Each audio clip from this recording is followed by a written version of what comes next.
Elon Musk has an insane work schedule, working 80 to 90 hours per week on multiple companies like Tesla, Boring Company, SpaceX, and OpenAI, and still has time to be with his children, attend social events, and be active on social media. What is this sorcery? And how is he the god of time management? Let's get straight to the point. Elon Musk, Bill Gates, and even Leonardo da Vinci use the technique known as timeboxing, or you can say time blocking. Today, I'm going to tell you how you can use time blocking technique to manage your time in your studies and be efficient effectively. Before I tell you about this magical technique, let's understand what is time blocking.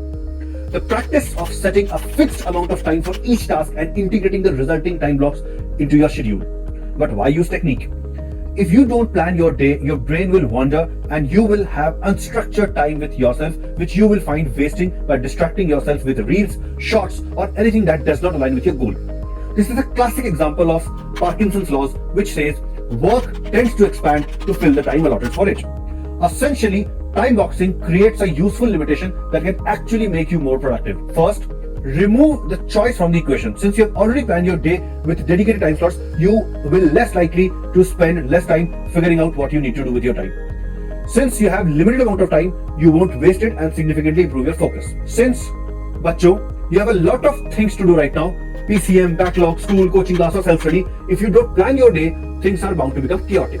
Now, let's talk about how to use time boxing. The simplest way to do it is the way I like to do it.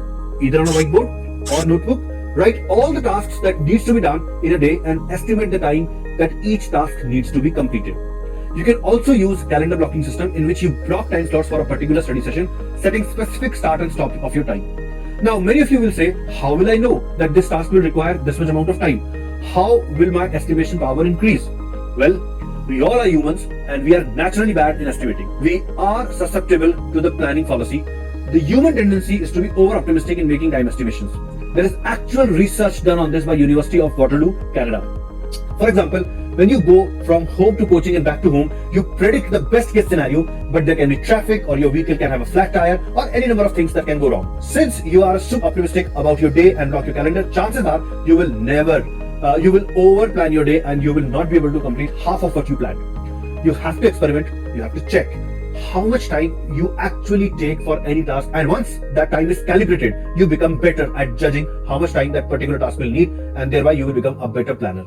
You can use Toggle, which is available on mobile phones, computers, where you can simply put the task and start the time. When the task is finished, you can stop the time, and in this way, you will be able to understand how much time you actually need to finish that particular task.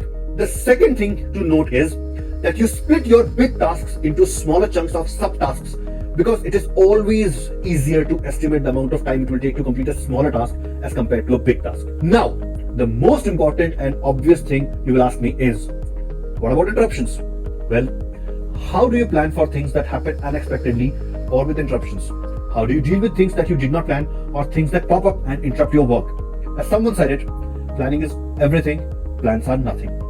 The simple thing to do is revise your plans. One thing I would like to add is, don't get discouraged if you are not able to follow your plan properly or to the letter.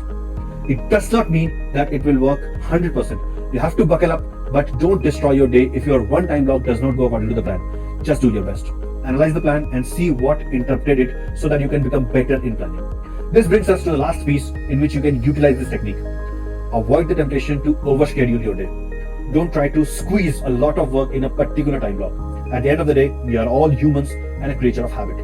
Be consistent, and as the time will pass, you will train yourself to become better in time management.